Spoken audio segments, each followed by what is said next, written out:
I bet a lot of you are familiar with the fact that modern cartels mostly operate through dark web. Ever wonder how much money they make? And how those bastards manage to pull the strings remotely, staying completely anonymous? No matter how flashy the purchases or insane the monthly spending, there's only one thing that always comes first. What do you think it is? A safe place to live. And considering the nature of the business, that place needs to be safe above all else. Today, we'll find out where the leaders of modern cartels and darknet marketplaces actually live. The owner of a marketplace is, first and foremost, a top-level manager in an IT company. They get all the perks of remote work, which means they can live wherever they want. But today, we'll focus on something else. On the security and operational protection of cartel members and operators of darknet markets operating in the United States. As many of you know, or at least guess, the U.S. has its own system of law enforcement operations. If you fall under the influence of powerful agencies, you'll be detained first, and only then will they start determining what charges to press against you. While it's not as chaotic or arbitrary as in some places, U.S. law enforcement does not hesitate to act swiftly. So if you're for some reason stupid enough and thinking about running your shadow business inside the U.S., you need to lock down your security from all angles, starting with your physical location. Like I said, you're free to pick any place on Earth with an internet connection. But in this case, the country you choose to become a citizen of, and yes, that's a key requirement for truly safe living, must be on the list of nations that don't extradite to the U.S. And that list looks like this: China, Indonesia, Kazakhstan, Mongolia, Russia, Taiwan, Ukraine, and Vietnam. Let's take a closer look at how extradition works in some of these countries. UK, Sweden, Poland, Israel, Japan.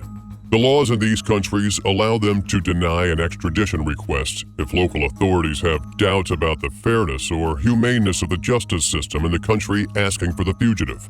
Qatar, United Arab Emirates. These countries will only extradite a person if we're talking about a current or former member of an organized crime group or someone directly involved in drug trafficking.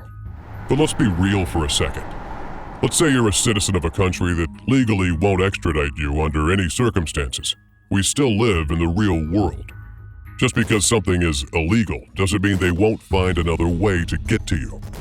If two intelligence agencies come to an agreement, you can be taken from anywhere to anywhere, unless you've got strong ties with the local authorities. Here's how it usually plays out. Someone escapes to Turkey thinking they're safe. U.S. or Western intelligence may have close connections within certain circles of Turkish law enforcement. With the right amount of money, an arrest and transfer can be arranged. No paperwork, no formal extradition request. They just wrap you in duct tape, put you on the last row of a plane, and quietly fly you to the destination. If you ever find yourself being transported like that, the best thing you can do is stand up, scream, act completely unhinged, and if your mouth isn't taped shut, yell that your life is in danger. Most likely, the police will pull you off the flight and toss you back in holding. And maybe, just maybe, that'll give you time to apply for political asylum, while the bureaucratic machine grinds away at whether your case qualifies for formal extradition. And there are even more creative methods. If you are valuable enough to whoever wants you caught, you might end up on a diplomatic flight, or even a private jet with an armed escort. With a diplomatic passport issued in your name, photo and all, they'll get you wherever they want. So, dear viewers, if you suddenly decide to become the owner of a multi-million-dollar shadow business, and you're not ready to spend the rest of your life in jail, you shouldn't even start. And just like in movies, where a dangerous stunt is followed by a flashing warning, do not attempt, performed by professionals, this topic falls into the same category. It's not a game. Stay away from all of it. Let the cautionary lessons remain with those who chose that path. To summarize, if you play stupid games, you get stupid prizes.